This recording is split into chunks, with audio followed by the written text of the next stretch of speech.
I don't. Note the colors. Blue. Significant at all? I feel like I'm missing something major. Do you know anything about the National Football League? Actually, you're going to laugh. I don't follow it a huge amount. Is this Charger? Charger? Uh-oh. Click OK. User session or allowed application usage. Never seen that. Who signed in? Okay, Cody is. Let's try it again. Okay, so click start. We may have to reboot everything. If we have to reboot it, we have to reboot it. Chargers, bro. Oh, okay. Chargers. You know they're still in it, right? Yeah, I do know they're still in it. Still in it. They play Saturday or Sunday? That is too, I don't know. I love that you present it like you're some expert. And I did not present as I was an expert. I'm an expert in the color schemes of one team. I understand. The Chargers, no. So, all right, let's just jump right in. Okay. Is the real estate crash forming right before our eyes? No. Segment over? Is that it? The market is changing. The market is shifting. The market isn't crashing. And there's a difference, and there's some economic reasons why it is not a crash. Okay. Let's first define then what's the difference between a crash and a correction. Oh, that's a good question. That's a well, I think there actually is an actual term. What rope would you like to hang yourself with, sir? I think there is an actual, a real term in a difference between a recession and a depression, and there's a difference between. True. And it has to do with a percentage drop. Mm-hmm. Here's where you and I disagree, is that I would say, in your opinion, you believe that in 2019 there will be depreciation, that the values will go down, correct? Yes. In San Diego, yes. Yes.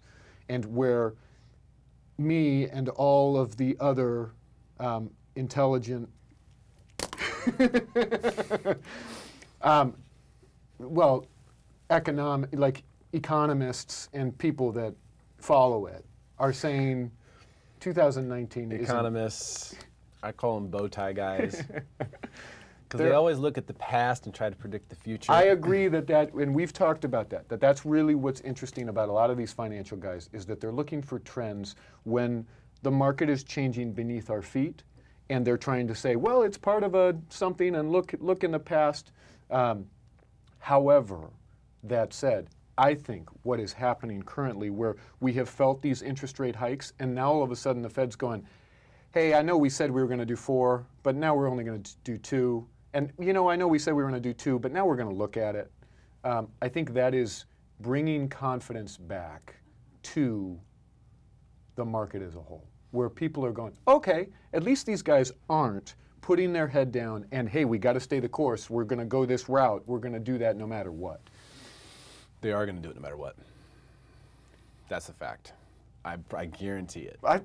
They have too much on the line. There's no way they'll ever unwind all that mortgage-backed securities paper if they don't do it now. If the economy is as good as they claim it to be, and as the numbers say it is, then you're never going to find a better time to do it. Now, the interesting thing is, and we're talking specifically about real estate crash, but let's take step 1. What's going to happen in 2019 and 2020? So instead of it being for me, I'll say Barry Habib. You know who Barry Habib is? Okay, Barry Habib says recession 2020. Mm-hmm. And he's definitely the smartest guy that I know who's actually in the game. So he's connected to the mortgage industry and is also a part of the real estate industry. He has MBS Highway is his brand. I'm going to have him on this show to explain. I already have started setting it up. I talked to him this week. And he's going to explain why recession in 2020 is And I would say there's a lot of people that would agree with him that 2020 is the year where we see significant change. Significant being we go from positive to negative. Okay. And Barry and I may even disagree on this as well, and I'll You mean Barry and I would I'll agree? shred him up just like I'm shredding you right now, if that's the case. But here's the thing. If there is a recession in 2020, and you're right, Barry's not the only person who said this. A lot of people are saying 2020 looks like the year where it kind of falls apart. You know, the momentum is gone, and things start to go the other direction, let's say. And, now, hold on. And I will jump in after. Hold on, you all will right. not jump in. You will not. You will not jump in. So if that's the case, and I'm even putting the if in there, then what is 2019? If 2020 is recession, then what's 2019? The year before a recession? Is this a trick question? No. There has to be a period of unknown, of randomness, of jaggedness. Look at what's happening in the stock market right now. Does anyone have any flippant idea what's going to happen in the stock market? There's a lot of volatility within the stock market. Correct. Now, what does that look? Okay, so and that I'm telling you, stock market's going to go down. So that's what it looks like in the stock market. You have big up days, big down days. Oh my gosh, everything's great again. Oh my God, everything's bad again. We saw the two scariest things that I saw in the past 2 weeks have been days where the stock market is down significantly, even let's say the last 3 weeks. The stock market's down significantly and mortgage bonds are also down. That's capitulation. That's not normal market movement. That's not, oh, well, we're taking our money from stocks and we're going over to bonds. We're getting out of the market altogether. That's exodus. And this is exactly what happened before the last crash. And it's easy to brush it off. It's easy to say it's just a fluke. It's easy to say, no, it's a red flag. And when the stock market starts doing this craziness and the volatility index kicks up like it is right now, and it has now for the second time, gotten to 30 on the VIX, that is the big, huge red flag saying, hey guys, something big's coming. There's an iceberg in front of the Titanic, y'all. That's what it's saying. Now, in my opinion, I believe that to be factual. On the real estate side, in my opinion, that is what 2019 is going to be. It is going to be where we've seen comp bombs, volatility. Here's a huge comp bomb over here. Here's another one over here. Here's a backdoor deal over there. There was one sold in Del Cerro recently for like at least $100,000 under value, like ridiculous. There's still people paying too much too, because guess what? Buyers are like the last people to know what the hell is going on with the market. Why would you say that? Buyers? Buyers are the last people to know. The buyers are the last people to know when there's a shift in the market because typically they are not plugged in to what is happening. So like especially What do you mean they're not plugged into what's happening? new buyers. New buyers, yes. Not that people are- who've been looking for 2 years. Okay. New buyers. New buyers that are going. So you're saying because they go out one weekend, they see 5 houses and they write an offer based on what they're comparing Correct. those 5 houses. Correct. They're not doing their homework in terms of comps and those kinds of things. Their mindset and coming into it is 30 days back or something. further. There's still a lot of people who, and I'm talking to them on a regular basis right now, these buyers still think it's 2 years ago. They still think it's a frenzy crazy. They just don't know how they're even going to get into a house. And yeah, they'll start to figure it out if they start writing offers. But if their mindset is that going into it, and they go out and start looking at properties and think they have to grab one, right? Because they haven't figured it out. And when I say they, I mean as a whole. As a whole, buyers will find out last. Sellers find out quick because they're in the game. Like as soon as you're on the market, you're in the game. You start accumulating data. Mm-hmm. You're accumulating how many showings are we getting, how many offers are we getting. You're starting to accumulate stuff that tells you what the hell is going on. But when you're a buyer, you're just looking at shit. Like you're not necessarily getting any feedback from anyone. You're just looking at shit. As far as you know, there could be 30 people who would have beat you out even if you had put in an offer on that place. So they have a mindset of how things were a year or two ago, and they're coming into and I'm seeing them do it. They're still buyers overpaying because they're either their agent also is unaware, or would just rather not talk about it, or whatever. But they're overpaying. Or I would say there is a demographic of buyer who, for whatever reason, hey, my family has been relocated, I started a job a week ago, I just want a house and I'm willing to overpay slightly because it's my primary residence and I'm going to be here for a long time. Sure, there's also that. Right. But my point is that is the volatility that sets up something ugly. And we're all agreeing that something ugly is 2020, right? Did you also agree with that? Well, ugly being that we go from positive appreciation to negative depreciation. You're setting this up, in my opinion, as like things are falling apart and all of a sudden we're in some major depression. I don't foresee that. Did I say depression? No, but you did use, roll the tape back. He uses the term like things falling apart. That's what you said. You said things fall apart. To me, things fall apart isn't, well, we're depreciating by 2%. Well, Steve, let me explain to you how you might step this way a little bit in your understanding. If you just bought a house this year and you lose 5% value, and then you need to sell your house next year, how upside down are you? A lot, right? To which I would say, if you bought a house last year and you sell your house this year and the value is the same, you still lose money. That's what I'm saying. Because of commissions and closing costs, et cetera. Absolutely. Right. Your home needs to go up in value about 10% in order for you to break even when you sell your house, in most cases. So that's a big number. I would say it's correct.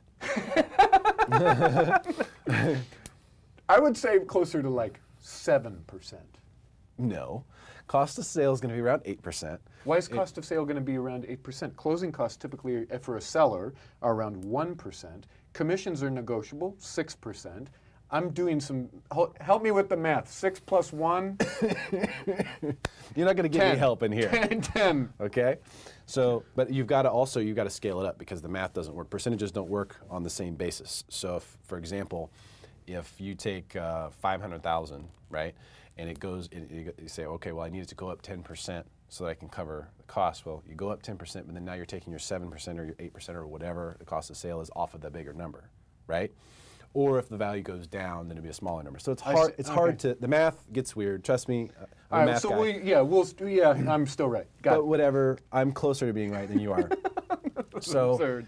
here's the thing. No, it's true. This is also true. This is also true. So, what this year is, in my opinion, then is that year where you start to see those things sort of get out of whack a little bit. Now, when I say things like, things are going to get bad, or it could be a bad situation, it's because I'm continually hearing people say the wrong things. Like, yeah, I'm going to buy this house, and then 2 years later, I'm going to sell it and get a bigger one, or just stuff like that. All right, so there we agree. If someone is saying, I'm going to buy this house, and in 2 years, I'm going to flip this house by living in it, this is my first time doing it, I agree with you, it's a bad idea. And when the thing comes back, when the thing comes back around and we discuss why it is a good idea to purchase now, and because I believe there is still appreciation that's built into 2019, and yes, there will be some uncertainty, some change within 2020, but nothing that's people's homes are not going to drop 10, 20%. I don't foresee that happening. Now, I sent you, and I'm already stealing the microphone back away from you before I'm letting you finish. This is genius. This is the greatest thing I've ever done. I sent you an article like 30 seconds before we started this discussion that was from the California Association of Realtors. And one of the things that they did in there is they interviewed many homeowners and asked, is 2019 a good time to buy a house? And like 70% of people said no. So the population is uncertain about what's happening in this time. Well, it's a depreciation or a deceleration of demand. Right. Because it can only, demand can only be so strong for so long until you run out of people who have that kind of, thank you. That was a good ride. That kind of vigor to purchase a home. It takes a tremendous amount of people in order to do that. Where I'm not even going to get into the differences in the different states or the exodus of California or any of that stuff. I do think that the value proposition in San Diego is better than I even thought it was. So I'm higher on San Diego than I have been in recent history, because I've looked around the country and they've lost their damn minds in a whole bunch of places. No, I'm serious. A whole bunch of places people have lost their freaking minds. Yeah. What they're paying for real estate in like Iowa and shit like that, where it's like $475,000 for this house in the middle of fucking nowhere. What are you people doing? We have the beach and like cool shit here. No, seriously. This is censored, right? This is the internet. We can say whatever the hell we want. So I've been looking. I really have. I've been looking hard. I've been looking all over the place. I've been looking in South Carolina, Virginia, Ohio, Missouri, even Arkansas, Iowa, Montana, Arizona, Idaho. I've been looking all over the place. It's Texas. expensive. Yes. It's not. There used to be shocking. You would think, well, I'm moving out of San Diego. I'm going to sell my house at $650,000, and you know what? I'm going to buy a house that's twice as big for $250,000. And then you look at the prices. It doesn't exist anymore. It doesn't exist. It's $750,000 in Boise, and that's a real number. And that is real in Boise. That's what it is.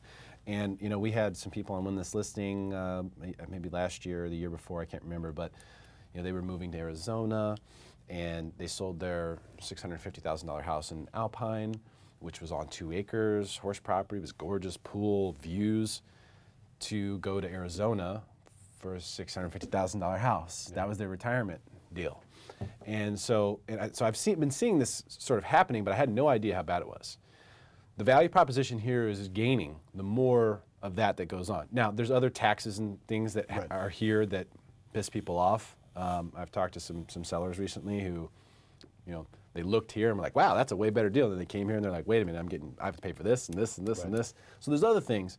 But if you just look price, just look real estate, the value proposition here is better than I thought it was. So I will say that. Coming back, what we've seen here is we've seen a situation where sellers have ruled the roost for a very long time. The buyer demand has allowed that to happen. Right. It just simply cannot continue, and we, I believe, have reached the precipice. So what happens now is what?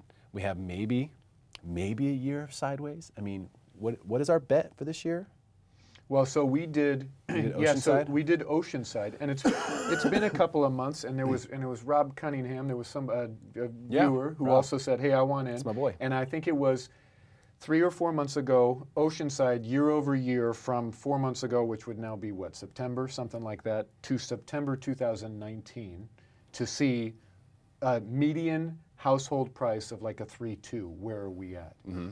And I stand by my bet, which is the values will be higher, at or higher. Yes. Now, I mean, it's not going to be exactly the same, but it's. I'd like to you're trying to claim that, though. No. I'm not trying to claim that it's because. No, I said greater than or equal to. Or equal to. Here's why I think. Here's why I think it's a great time to buy. Here's where I disagree with 2/3 of the people that the California Association of Realtors polled. Is they talk about that by 2025, they expect California to be a majority renter state. That the majority of people in this state who are eligible and of age to purchase will rent. So what that means is there is great opportunity in investing in real estate, in my opinion. In California? In California. Really? Yes. That's our next segment. That's our next segment. I'm going to chop you into tiny pieces on that. We will throw some big blows. I am going to carve you up on that. I'll give you a little taste of it right now. What's headed for California, the future of California is rent control everywhere. It's lots of renters and rent control.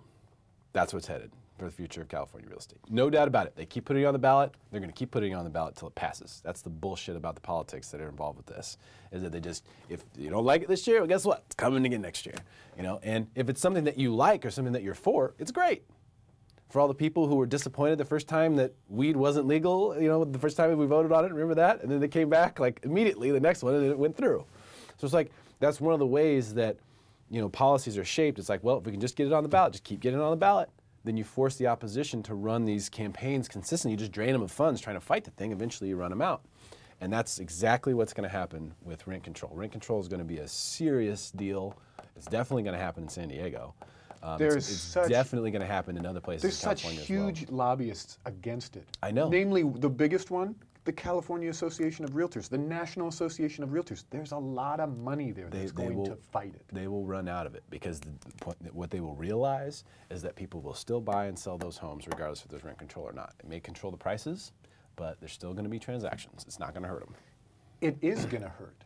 Absolutely, it's going to hurt. I mean, not the associations. I agree that there will continue to be transactions, but in the same way that if they change the interest deduction, which they have, and other things, if we take away either the shelter or the financial benefits of owning real estate, pretty soon people are going to go, I'm going to look at the numbers that's and go, investment real estate. That's investment real estate. Remember, only millionaires own investment properties, didn't you know? So those people are just, too bad. You're rich. You have investment property, you can handle it. You can take the ding. You know what I mean? This is the mentality. This is what's happening. Now, so that was just a little taste. You're going to get more of that later. Right now, what we're talking about is what's happening in 2019. And I think what you're going to see is you're going to see volatility, uncertainness, lack of trend. You're going to see randomness. We've seen some random comp bombs and stuff like that. You're going to see like, oh, well, that area over there did great this year. This area over here got smoked. What the hell happened? You're going to start to see pockets of bad, really bad stuff. And you're going to see areas where it's like, didn't skip a beat. What's up? You know, we're killing it over here. And that's what you're going to start to see. So it's going to get wonky, unpredictable, just like the stock market is right now. I think we are right now I think 2019 is the 2006. okay, so what are you advising? If you're a seller, put it on the market today, get out of it? I advised that 2 years ago. Yep, well, I know, but nobody listened to you 2 years ago, so it's today. A few people did. A few people did. They're all laughing with their umbrella drinks right now. So it sounds like you're not saying it's a good time to jump into the market and purchase, correct? No, I think there's opportunities to purchase like left and right. Because what you're telling me is if it's fragmented, if there's areas where it's great and there's areas where it's terrible and they're getting smoked, arguably it's hard to figure out. I mean, it's kind of like the stock market where you could make an argument. There's some great opportunities. You buy on one of the days where it drops significantly, and you jump in. Maybe the next day it bounces back. There's also the opportunity to get really burned. True. No, what I'm saying is, yeah, it's case by case for sure. Right, of course. There's going to be opportunity because wherever there's turmoil, uncertainty, there's usually, if you're a buyer, then there's usually a seller in need, and we keep seeing that. You know, we keep seeing it. We see it on Listed Live. We see it. I see what agents I talk to have listings where they're like, if I had an offer,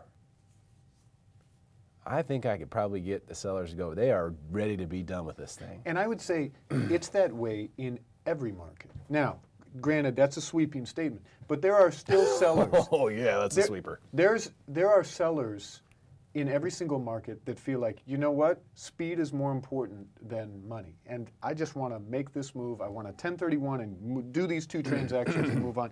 Hey, I've never lived in this property. This was my mom's property. She lived there for 30 years. Let's clean it and be done with it. Probate, divorce. I just want out.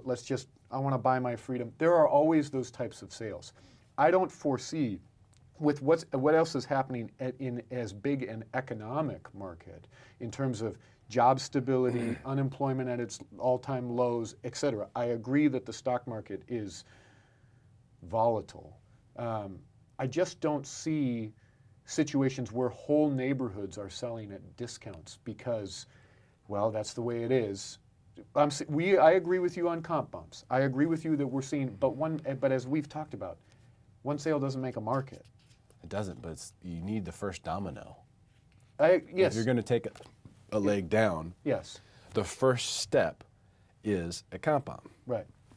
And then you need, from the comp bomb, this is my scatter chart with the comp bomb down here, then you need trending sales down there. What helps perpetuate that trend is the first one.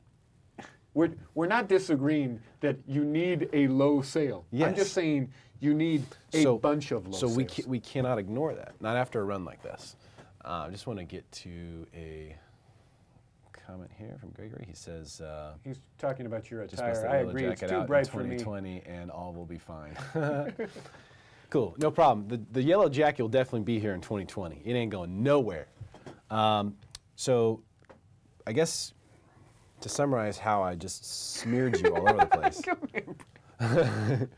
So, no, you're right. Redfin and Carr, I believe, both are saying appreciation. 2 to 3%. Now these are, and again, and they're always right. Our opinions. That's what I'm going to say. They're opinions, and where we agree is, and what I like what you said is that a lot of financial analysts, a lot of economists, they look backwards. And really, in this kind of market, what we need to do is we need to look today. My opinion, if you're a buyer, you need to look at not sales from 3 months ago in terms of determining a value. You need to look at what is happening in the market today. Same thing as a seller. If you say, hey, you know what, November and December tend to slow down, so I want to pull, there was a model match of my house that sold in September. You're doing yourself a disservice. You need to look at what's happening today. But for next time, I'll sharpen my knives. There is great opportunity as we get more and more renters in our state of home ownership not depreciating, but diminishing, I guess is the word that I'm looking for. And these people still need to live somewhere. And until Derrick foresees the rent control looming, I don't foresee I'm going to call you one day when the rent control passes. I'm going to be... And it's going to be fun. I'm going to be sipping one of those drinks with the umbrellas because you already sold, because you listened to me. Awesome. So here's the other thing too, and this is the problem with economists. And nothing against the Redfin economists or the Carr economists in particular, other than the fact that most of these people aren't in the market, aren't talking to people who are in the market. For the most part, they're looking at data and trying to analyze trends and figure out where that line is pointing next. Also, unfortunately, because of where the data comes from, every economist is employed by somebody. They all are. So whether it's Carr or Redfin, so there's some sort of politics involved. You feel like it's in their best interest to say... To be optimistic. Hey, don't worry, everything's okay. Absolutely. Do you think that Carr has the California Association of Realtors has any skin in the game of the sentiment for real estate in the state of California? Absolutely. Abso-freaking-lutely they do. Right. So if they tell you 2 to 3% appreciation, what do you think that really means? I think it really means 2 to 3% appreciation. I think it really means we think this thing is effed, but we can't say anything lower. The lowest thing we can say is 2 to 3% appreciation. So we're in agreement that eventually this market is going to shift, and those years when the market is down, they're going to say, well, unfortunately, our chief economist was unavailable for comment. We will not be sending out. No, once you get into it and it's there, then it's a different deal. But when you're leading into it, no one wants to be the cause. No one wants to perpetuate it. That's also part of what catches everyone by surprise. It's part of what causes the pain that I'm talking about is this sort of lack of willingness to look at this thing objectively and go, hey guys, what if we have a flat year? What if we're down 5%? Can we agree that that might actually be a good thing? It could be a good thing, right? Absolutely. An equilibrium market, I think it's a great thing. So why can't we just look at it and go, guys, we could have a flat market, you know? But that's what they're doing. But the way they say flat market is 2 to 3% appreciation. It's such garbage.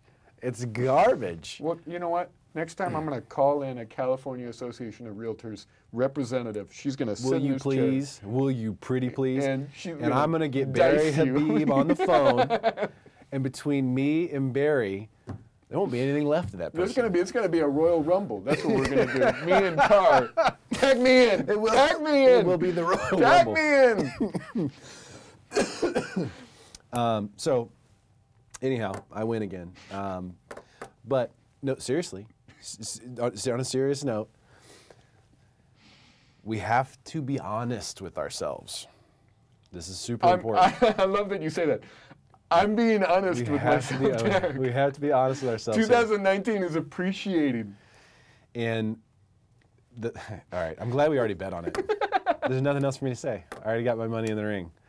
I made another much bigger bet. Wow. On camera, too, for 2019. Did you? I missed it. $2,000. Wow. Yeah, John LeMattery. 2 G's.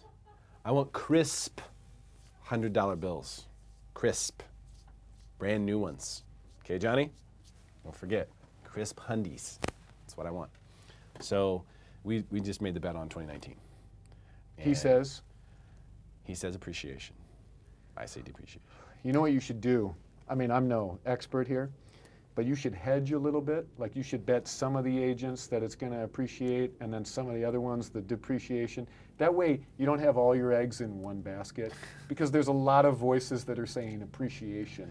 I know. And these voices will be wrong, and that is what is so great about not being wrong. You get to take money from people very easily. Now, I'm not being a super negative Nancy here.